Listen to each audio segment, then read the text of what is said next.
You tubulars, back here with another dirty and a bowl of lemons. I have a few things to talk about today.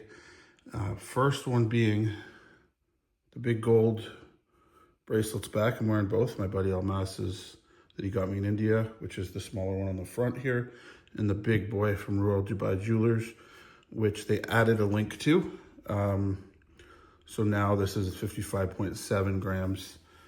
From 52, and I did get an appraisal for it for insurance purposes, and they have the value before tax at 18,000 and after tax at 20,340, which all in I probably paid about 15,000 for it. So the fact that it's up, maybe gold was up from when I bought it, I don't know, but I know appraisal value sometimes they might have added a bit there.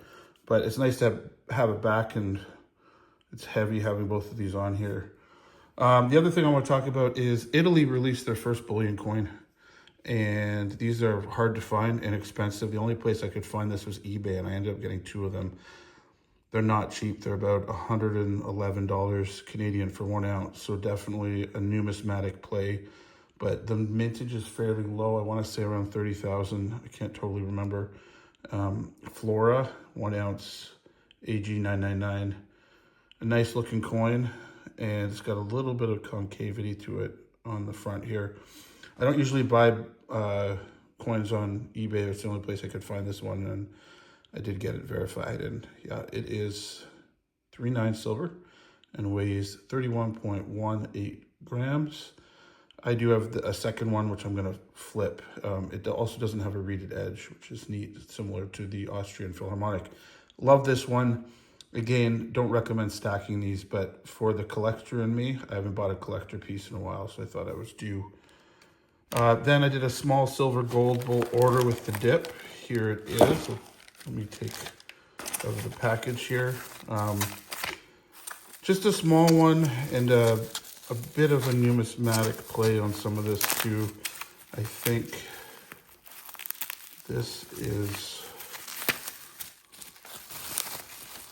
more so. I don't buy silver that often anymore. It's just so.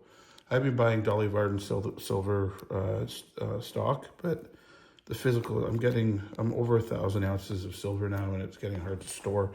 But I did get the, what year is this one? 2024 1 ounce koala, and this bar, which was pretty expensive actually, more of a numismatic play again. Silver shield, Friends, Skills, Wealth, 1 troy ounce. I just like the design of that. Again, none of these are real stacking pieces at the prices.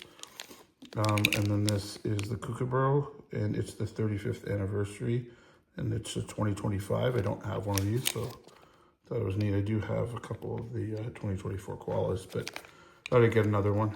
So another ounce to the stack, and then for silver, before we delve into the gold, I did get this 2024 Kookaburra, which I do have a couple of them anyways. So a couple of ounces, 4 or 5 ounces there. And then to round it all off, I got the random year, which was a 2020, shockingly. 15 gram, you can see there, gold panda. So the random year, you save a few dollars at Silver Gold Bull. So this one was about $2,300 Canadian. I mean, yeah, 2,300 Canadian. If I can get it out of this package here. There it is. Let's see if it will focus. Let's get down here. There we go.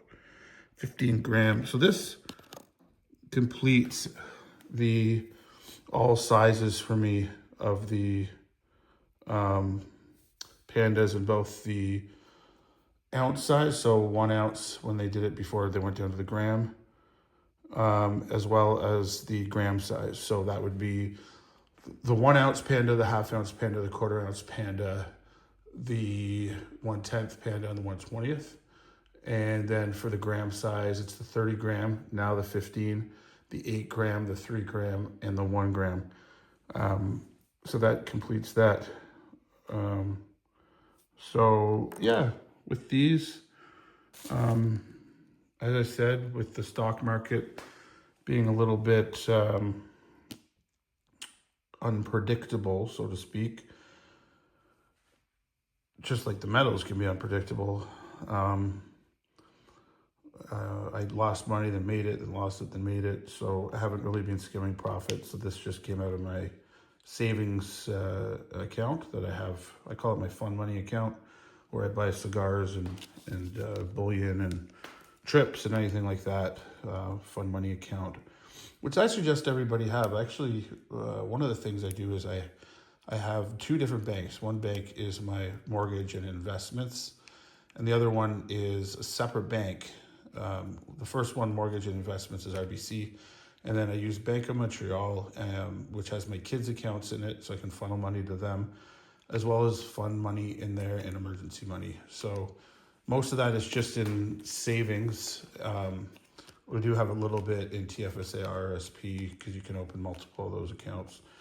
And it's just nice to have there as a backup. So you can, pull the trigger when the prices drop, or buy stuff like this. This also, these came out of my fun money account, as well as all this. I just ordered a bunch of cigars that came out of there too. So it keeps it separate, and then I don't have to, you don't have to worry about bills and everything else, because that's covered in your non-fun money account. Mortgage comes out automatically, bills come out automatically, your investments come out automatically to fund them. In this way, if your buddies want to do a trip, you can hop on a plane and not worry about dipping into the mortgage or something like that. So it's nice to separate them, as well as have my kids' accounts in there, so I can,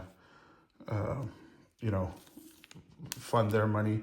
There's 6, 4, and almost 2. And they each have the oldest has about 1,500, and the middle child has about 12, and the youngest has about 5 in there so far. So I take their birthday money and put it in there, but also if I get like a tax return or a little bit of dividends, what I'll do is I'll skim some of those profits and stick it in there, so that when they're older, they'll be set up, and I won't give it to them until they go to college or university, if they go, or start working, so they can, have some generational wealth. I want to teach them about finances before I just hand those accounts over. But they can, again, use it for their fun money down the line. But by then, I'm hoping they'll each have about 10 grand or so in there. I might throw it into a GIC. It is, even though it's under their names, their banking is under my banking, because they're not legal age. They're not over 18 yet. So that's one thing that I'd suggest you doing with your kids too. My parents didn't do that. For me, I had to make my own path, there's something to be said about that as well. But if I can set my kids up better than I was set up, I'm definitely going to do that. Again, very surprised about this appraisal. Very reputable jeweler. $65 to get it appraised. It was appraised, you can see the date there, May 30th, 2025. I have it out like this because I don't want all the written stuff on the appraisals here. I don't want my address and information on YouTube. So this was the way that I did it. And then my beautiful bowl of lemons here, which I love. Go lemon, go. Yeah, so I'll take you around the property soon, because we have made some changes. We put in a new deck here, composite deck. I know the Day in the Life channel didn't really pan out, but since I'm doing this YouTube video, I might as well kill 2 birds with 1 stone, so to speak. Yeah, we did composite and glass. So the glass, we can see the view here, and the composite is just, I don't want any work on my deck. So 670 square feet, not including this little bit, so probably 680, 75 square feet. They did a really good job on it. It's kind of added to our property here, and it has a great view of the stream down here off the top. It's pretty high up here, so I'm standing pretty high. Got to get the barbecue up this week, but also there's my cigar shed. When I did this path here, Myself and I put some new grass seed along here, and we're going to sod this. This will all be sod. The machine raked habit. They went down 4.5 feet with the posts, and they're 10 by 10s of pressure treated wood. So we also added a staircase to this side, which wasn't previously here, because our garage is up and over that way. So it adds a little bit of accessibility there. So yeah, this deck wasn't cheap, and we have a bridge that crosses over the property down there that they're going to redo as well. And he gave me a good deal on that because we also did this, and we bordered it with like an ash. And it's, it's a hot day, like fully sun, and I'm in socks, not bare feet, and it's not hot at all because we went with this lighter color here. The problem is this big pine tree here puts pine needles all over the deck. But other than that, and there's my kids' little setup there.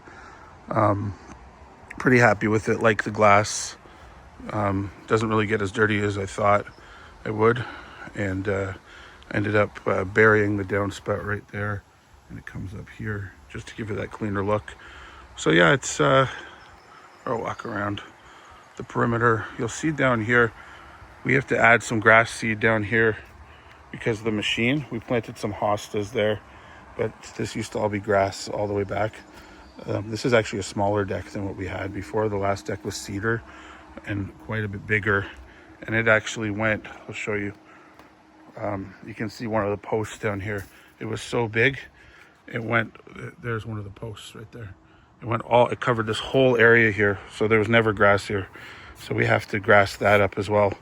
So we'll probably lay sod, or I might do clover. Clover is pretty expensive, but you don't have to mow it as much. And I don't know if you guys can tell, and this is even showing the front yard, but over here, all the way to the front yard is grass, all the way back there, all the way behind, like down to there is grass, all this. And then I'll walk you down there, maybe in one of the other videos, or I'll do another video after.